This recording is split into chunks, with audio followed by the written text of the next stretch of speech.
Oh my. Hey, buddy.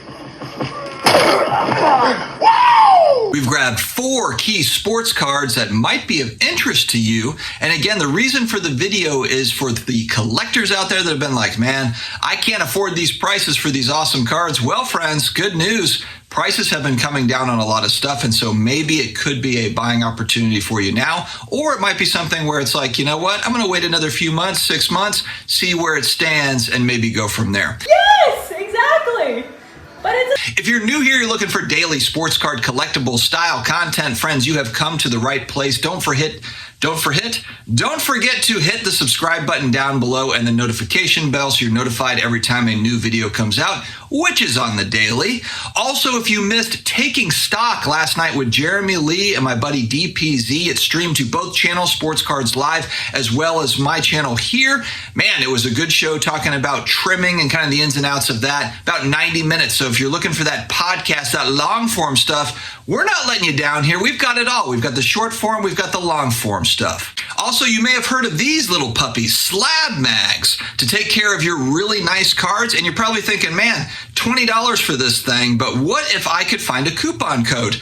Your wish is my command, friends. We are the only place on the internet where you can get 10% off your SlabMags order. Take advantage below. I'll have the link in the video description as well as in the pinned comment section. So take advantage for the good cards. UV protection, protect that surface. And if you've got an autograph on it, you don't want it fading. Check out the SlabMags. And without further ado, we will kick it off with an iconic basketball card, the 1980 Topps Bird Magic rookie card, and it just so happens to have Dr. J on it. Wicked card, perforated edges. It's not an easy grade. We're going to look today at the PSA 8 as it is kind of the more transacted copy if we're looking at that higher end of this card. Population 3,032. But also, I think, keep in mind, and this brought to my attention by Jason Kuntz, who did an episode with Jeremy Lee, is when we're looking at pop reports for PSA 8s and 9s for folks trying to get into 9s and 10s, I think that they're probably a little bit inflated for a lot of these kind of key cards. And this isn't anything new to hobbyists that have been around for a little bit. When you're looking at that population 3,032 for the PSA 8 Bird Magic rookie,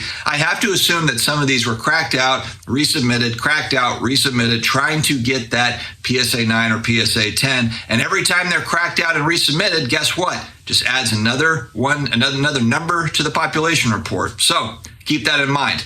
2 years ago, this sucker was at $6,924. The high for this card, somebody paid about $20,000 going back to 2021 for a copy in PSA 8. It is down from that 2-year number, not from the high number, 63%. From $6,924 to $2,520 currently. I remember at the Philly Card Show, Flipping Steve and I were looking at these and they were asking about $3,000. So you've seen this kind of creep down. The 5-year look back on this card, $660. So again, it gives you a kind of a full picture of what this card has done. Pretty stagnant pricing for a good long bit, going back 5 years, 10 years. And then, of course, the big boom, that lead up, 2018 or 2019 up through 2022. It's obviously come back down quite a bit. But, I guess the big question with a lot of these cards is going to be comfortable price now, or, is there some room to go down on these? This is a card that I do want to own eventually. Again, I own this card in a PSA 5 going back to 2018. I resold it as prices started to move up, and I would like to get it again. I think, though, I would like to go into a PSA 8. I think is a perfect middle ground for me. I can't afford the 9 or the 10. I think 8 would be a solid one. So eventually we will see. Eventually we'll see what happens here. Next one, another iconic card. I've got it on the wall over here. 86 Topps Jerry Rice rookie card and a PSA 9. Now keep in mind, I'm going over kind of 8s, 9s, some a little bit of a higher price for a lot of collectors, but attainable though. If it was like a Grail card, we're kind of in that $2,000 range. So I wanted to get attainable for these really iconic cards. So population on this one, 1,075 for a PSA 9. Really not very high, frankly, considering it is a widely produced card. They are available. 2 years ago, $2,520. Now sitting at about $2,000, down 20%. From 2 years ago, the high on the card, $7,224. 5-year look back, if you can believe this, $386 for a PSA 9 Jerry Rice. Wow, what would we give to pay for that price now? Unbelievable. Such a classic card, that Rice rookie in a PSA 9. And then, of course, PSA 10, you really move up into about the $50,000 to $75,000 range for a PSA 10. So that PSA 9 at a couple $1,000s, for me personally, it feels like a value because I'm most likely not going to have a PSA 10 in that higher price point. But the 9 for a couple $1,000s, and maybe if it dips a little bit more, that seems incredible to me. All right, we're going to move over to hockey. All the hockey fans out there are going to be like, what, a hockey card? Blades of Steel. Face off. The 85 Topps Mario Lemieux, greatest player of all time. Just kidding, Gretzky fans. I know. Wayne Gretzky, the greatest. But Mario Lemieux, his career cut short by injuries. His statistics, if you look at all the injuries in the games that he missed, if he had actually played those games, might be having a different conversation between Gretzky and Lemieux. Anyway, the main point is the guy was absolutely unstoppable. PSA 9 for the 85 Topps, not the O-Pee-Chee, just the 85 Topps. Population 1,085. 2 years ago, $1,150. All-time high, about $2,900 for this card. It's now currently sitting $825, $830, about 27% lower than it was going back 2 years.